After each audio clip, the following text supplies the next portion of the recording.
আসসালামু আলাইকুম সবাইকে।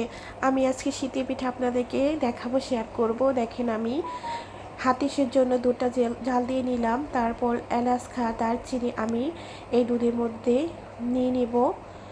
আর নারিকেল দিয়ে দেব। আর গুড়টা আমি আলাদা করে দুধের সাথে জাল দিয়ে নেব, যাতে করে দুধটা জমে না যায়। এজন্য দেখার জন্য আমি দুধটা আর গুড়টা আলাদা করে জাল দিয়ে নেব। শীত আসতে না আসতে আমাদের শীতের পিঠা খাওয়া শুরু হয়ে গিয়েছে। এখন হাতের সেও খেতে মন চাইছে, তো হাতের সেও আমি আগের দিন বানিয়েছিলাম, আর আজকে আমি হাতের সেওটা বানাবো। এখানে আমি গুড়ের সাথে দুধ ঢেলে দিব। দুধ ঢেলে দিয়ে তারপর আমি দেখব দুধটা জমে যায় নাকি, কারণ আগে দেখা ভালো। তারপর আমি দিয়ে দিব গুড়।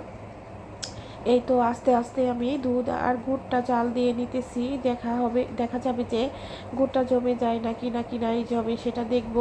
এই জন্য আমি একটু করে নিয়ে একটু জাল দিয়ে আলাদা হাঁড়িতে জাল দিয়ে নিলাম। দেখবো এখন। হ্যাঁ, এই তো দেখেন আমার দুধটা জমে গেছে। তো আমার ভাগ্য ভালো, আমি পুরো দুধের মধ্যে দেওয়া হয়নি এই গুড়টা। এখন আমি সেওই দেখাবো আপনাদেরকে। এই দেখেন, আমি সেও বানিয়েছি। আগের দিন রাত্রে আমরা সবাই মিলে সেওইটা বানিয়ে নিলাম।